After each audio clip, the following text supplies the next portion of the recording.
Bienvenue. Alors aujourd'hui, on se penche sur des textes assez stimulants, on va dire. L'idée principale, c'est que la science, elle serait peut-être sur le point d'étudier des choses comme l'esprit, la conscience, des trucs qu'on pensait hors de sa portée, non? Oui, tout à fait. On sent comme une espèce de frémissement intellectuel, hein, avec tout ce qui se passe en IA, en neurosciences, même en physique. C'est ça. Et ces textes, justement, ils essayent de voir comment les frontières bougent entre le matériel, le scientifique, et puis ce qui était plutôt du côté de la philo, de l'immatériel. Exactement. Donc notre but ici, c'est de décortiquer un peu leur raisonnement. Comment ils argumentent ça? Ils s'appuient notamment sur des découvertes assez récentes, et puis des parallèles avec l'histoire qui sont assez parlants. Et un truc qui ressort vraiment, c'est cette histoire de conscience chez les bébés. Ça bouscule pas mal. Ah oui, complètement. L'idée clé, c'est qu'on est loin de l'image du nourrisson passif, la fameuse page blanche. On pensait ça avant, hein? Voilà. Qu'ils étaient juste des petits êtres de réflexe. Voilà.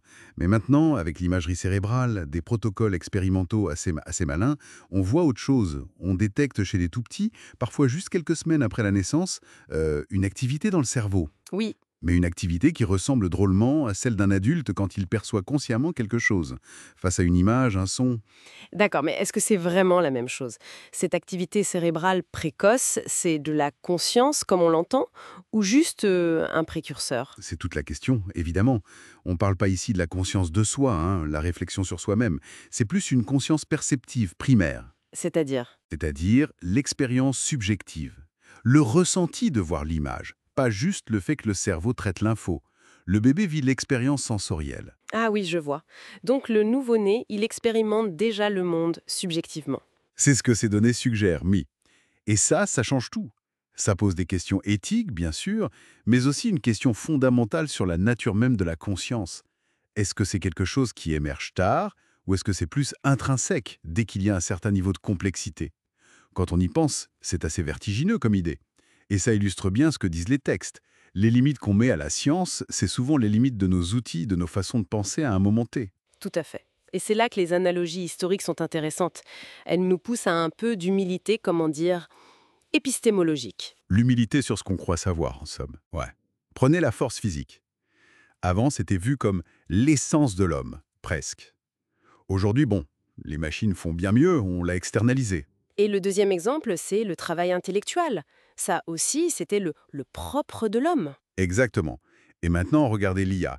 Elle analyse, elle crée parfois, elle élabore des stratégies, elle nous concurrence sur ce terrain-là. Donc la leçon de ces analogies, c'est quoi? Ben, c'est que si des capacités qu'on jugeait si fondamentales, si humaines, peuvent être comprises, modélisées, dépassées, pourquoi est-ce qu'on décréterait comme ça, a priori, que l'esprit, la conscience subjective, ça resterait toujours hors de portée de la science? Surtout que nos outils et nos concepts, ils vont encore évoluer, peut-être de façon inimaginable aujourd'hui.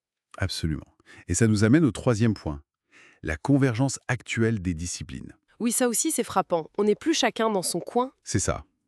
L'IA aide à modéliser l'émergence, comment du complexe naît du simple.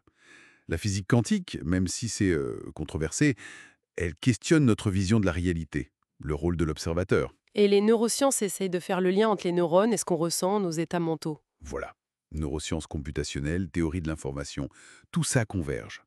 L'idée émerge que la conscience, ce serait peut-être lié à la façon dont l'information est traitée, intégrée dans des réseaux très complexes. Donc on chercherait à étudier l'esprit non pas comme un fantôme dans la machine, mais comme quoi? Une organisation complexe d'infos, d'énergie. Quelque chose comme ça, oui. Une propriété émergente liée à la complexité, à l'intégration de l'information.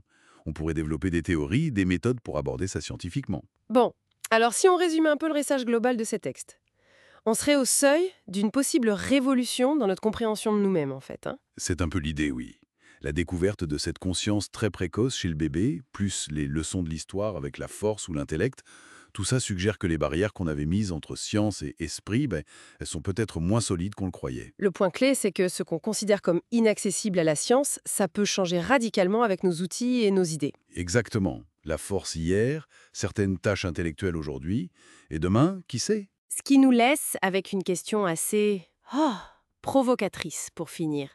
Si cette conscience de base, cette expérience subjective, elle apparaît si tôt, et si l'IA continue de progresser comme elle le fait, Où est-ce que ça s'arrête? voilà.